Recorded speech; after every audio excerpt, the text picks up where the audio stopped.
Didn't he have a rushing touchdown recently? Like last He game did, or maybe 2? Yeah. but it wasn't. You take a goal that back, line. Joey. You take that back. It was not a goal line opportunity, though. Sorry. It's a valid concern. Yeah, I think Julio does have a better chance to catch a touchdown than Nuke probably does when they're on the goal line, just because of that.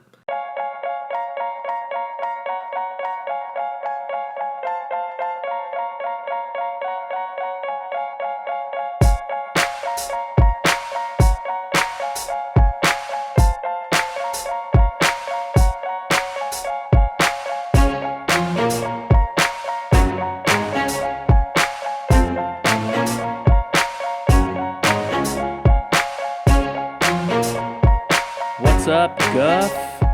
Grown-up fantasy football is back, and Zach Maziarz has made his return. Oh, thank y'all for the subscriptions. That is what brought me back. It was a heart condition from losing to progressing into a coma, and every time I heard that bell and heard that subscription, I just grew a little bit closer to waking up. So I'm back. That's all it took, listener. That's all it took. So whenever any of us have an absence, you know that's what happened. We have a bad fantasy matchup, and you got to subscribe to bring him back.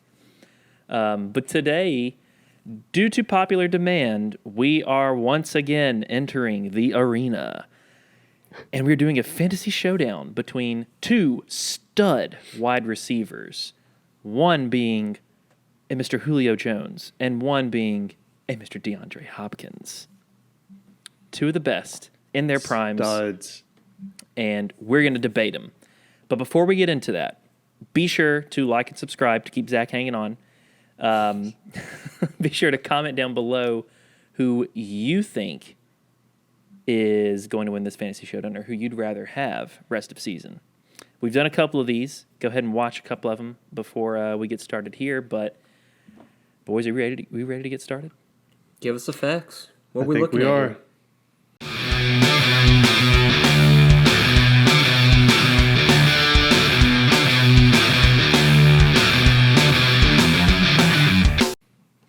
All right, so the facts.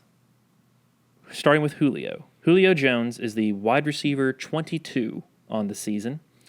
He's caught 38 balls on 49 targets for 584 yards and 2 touchdowns. Wow. Yeah. ESPN has projected Julio to finish the season with 76 receptions on 98 targets with 1,668 yards and 4 touchdowns. Goodness. Yeah, that 4 touchdowns is kind of weird. Makes sense, though. They However, don't know Julio. They don't.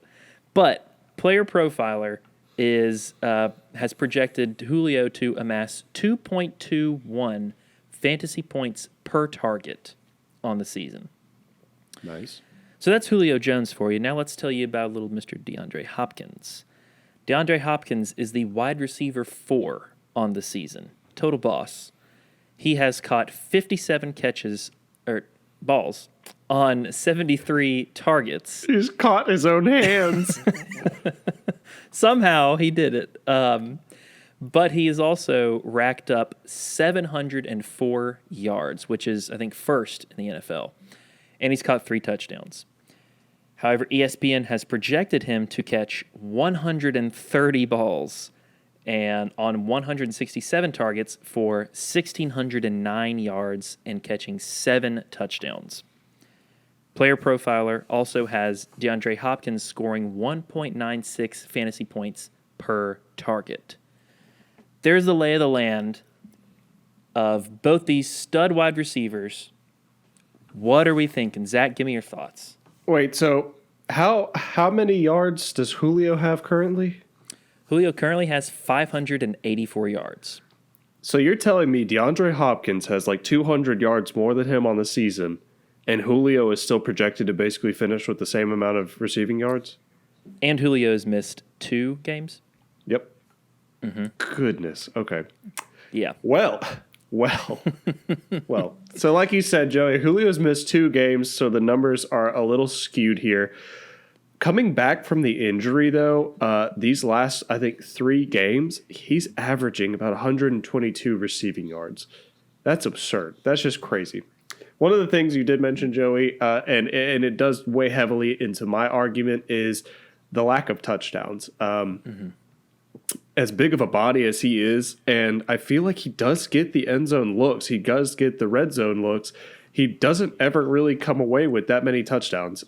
Chalk it up to, I don't know, situation, chalk it up to double coverage in the end zone, even triple coverage sometimes, but he doesn't get that, which really tempers his already high ceiling. So that is a little bit concerning. DeAndre Hopkins with the receptions, he's number 1 in the league right now. He's number 5 in the league with targets. His yards after the catch was something I was actually kind of looking at, which I think it's funny that you bring up that he's averaging like 1.96 per fantasy opportunity right now, but he's averaging actually the highest yards after the catch in the league with 4.3. So that to me says safety right there. The fact that he's getting the targets, he's getting the receptions, but then on top of that, he is producing and making things happen after the play. That to me is awesome. And then you got to look at both offenses too. So to me, the big argument is who's the better QB, who's not going to get injured, because we've already seen it with Julio, and then who's got that better touchdown opportunity, because both of these are just two really, really reliable, elite wide receivers who are on pretty prolific offenses, honestly. James, what do you think?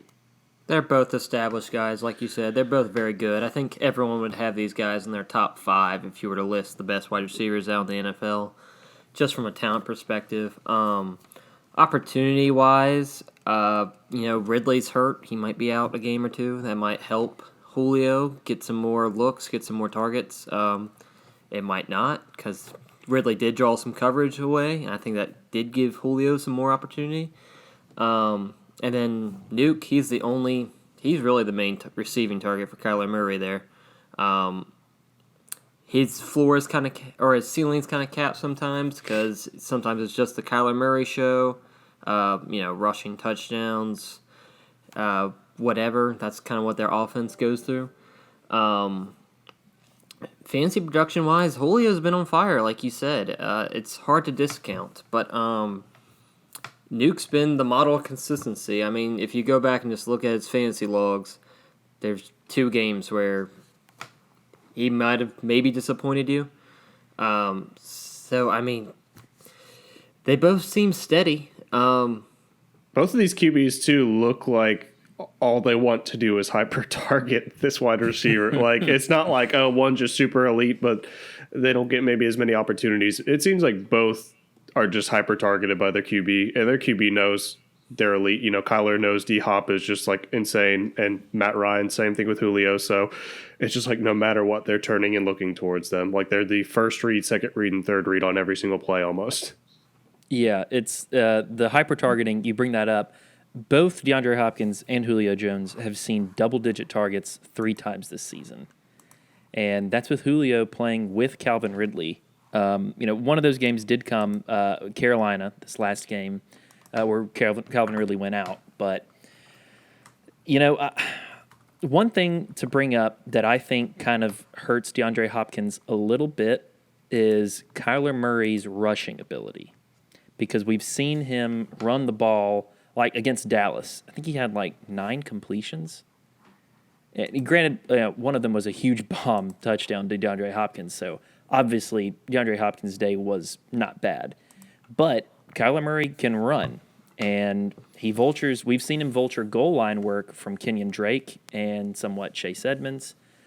Do we see that happening with DeAndre Hopkins? I mean, it's possible. You don't see Matt Ryan really running it in on the goal line, or running it in general. Mm-hmm.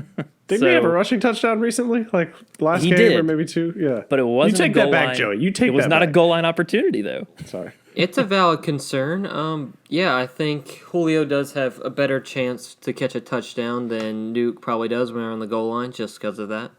Yeah. Well, Do the we thing think, is, though, Joey, DeAndre with Hopkins you bringing... Please, Joey, please.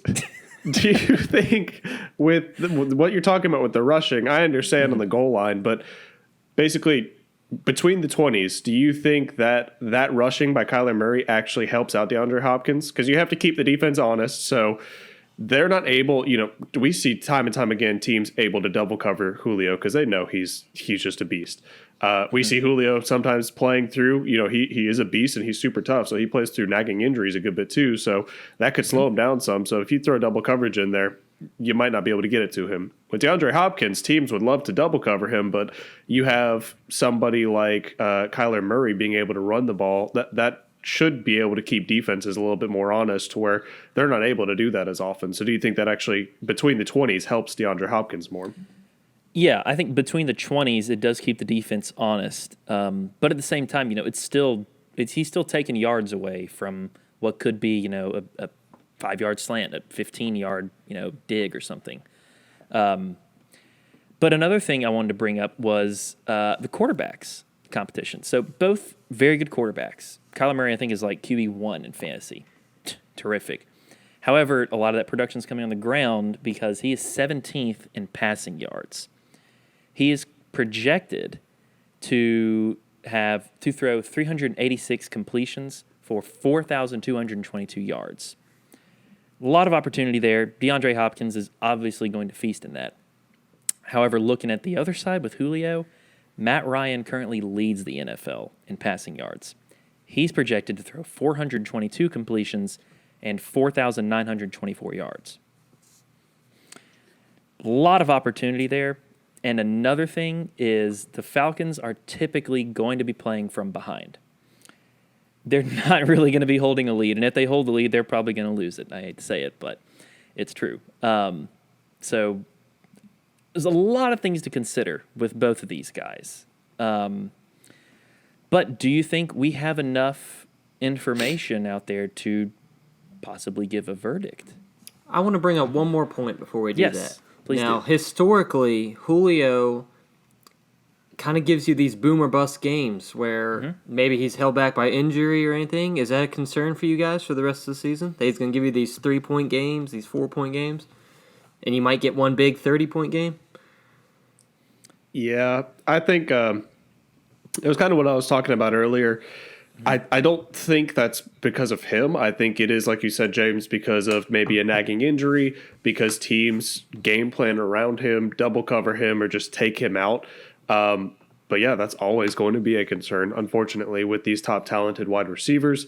And then you have to look at it, too, from a standpoint of, yes, Matt Ryan right now is leading the league in passing yards.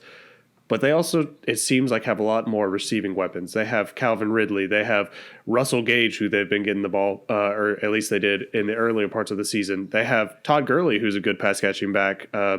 They have Hayden Hurst. On the Cardinals side of the ball, they have Christian Kirk, Larry Fitzgerald. Chase Edmonds, he's a good back to receive the ball. But Larry Fitzgerald, Christian Kirk don't really get a whole lot of yardage each game, so all of that's kind of being filtered to D-Hop. Meanwhile, the Falcons are able to kind of spread all of those passing yards out. So, unfortunately, that is something that does concern me sometimes with Julio, is you got these huge breakout games where you're like, oh my gosh, he's getting me like insane amounts of points, and then you go back down to earth and hit a 3-5-point game sometimes too. Yeah, the injury concern's real, especially with him, already having an injury this season. It's a hamstring. Those sometimes tend to come back. I think he was patient with it, though, and I don't think the hamstring will come back. We've seen him play through injury. I think there's a bit of a drop-off in terms of team weapons when you have Julio, Ridley, and Gurley. I think after that, then the Cardinals may have a little bit of an advantage. Russell Gage is still there. Zacchaeus, Hayden Hurst has been good for fantasy, but I still think Larry Fitzgerald and Christian Kirk are two good weapons to have. Yes, there are boom and bust games for Julio, but those boom games could be game winners. Yep. It's not going to be like a 25-point game. It's going to be like 30 to 40 points. Yep. Where he gets you. And Hopkins can consistently get you like right under 20 just about every week, or like 15 or so. And then he could also boom. That's true. You boys ready to give our verdict? Yep. All right, Joey, why don't you give it to us first? Okay. So I think it's well documented on this podcast and possibly on Twitter that I am a huge fan of Julio Jones. Joey, what's that behind you? It's a Deandre Hopkins poster, right? Oh, yeah. So with that being said, unfortunately, I think I'm siding with, just kidding, Julio Jones. Yeah, I'm going with Julio. I think the boomer bust games, I think the opportunity is there with Matt Ryan passing so much, with the Falcons playing behind, with Ridley out right now too. There could be even more volume going to Julio. I'm going to Julio. James? It's a very tough one. If Julio remains healthy for the rest of the season, I think he will have more fantasy points for the rest of the year. I think what Joey said, he will win you games. Nuke offers you a safer floor, but he's not going to have the game-winning weeks like Julio will. Julio Jones. Yes, not alone. All right. Well, I guess I will be the odd man out. I'm actually going to say DeAndre Hopkins. I think he's got a better QB thrown to him right now. He does not have the extensive injury history that Julio has. And honestly, I know y'all talked about Kyler Murray getting in the end zone with his legs. I actually think D-Hop has a little bit better of a chance for TDs. You know, we haven't seen much in terms of touchdowns with Julio Jones the last couple of years. So give me that safer floor, especially later on in the year like we are right now. Yes, you could have those boom games from Julio, but I also don't want to lose a game in the playoffs because Julio gets me 3 or 5 points. You know, I want something consistent. I want to get 20 points each and every week. So give me DeAndre Hopkins. Still not a bad take. Both these receivers are terrific. And So a lot they'll of probably finish like right next to each other end of season. They usually do. Yeah, Yep. they usually are, top 3, top 5 guys end of season. But that's going to do it for today's episode. To recap, Julio Jones versus DeAndre Hopkins. In the case of Jones versus Hopkins, the verdict was decided 2 in favor, Mr. James Reiner and Mr. Joey Marino, myself, in favor of Julio Jones, and 1, Zachary Maziarz, in favor of DeAndre Hopkins. So, if you haven't already, go like and subscribe, and go comment down below who you'd rather have rest of season. We want to hear what the Guff Gang thinks. Would you rather have Julio in those game-winning weeks, or you want that consistent floor of DeAndre Hopkins? Leave a comment, go like and subscribe. Go follow us on Twitter at GrownUpFF. Go grow up and get Guff.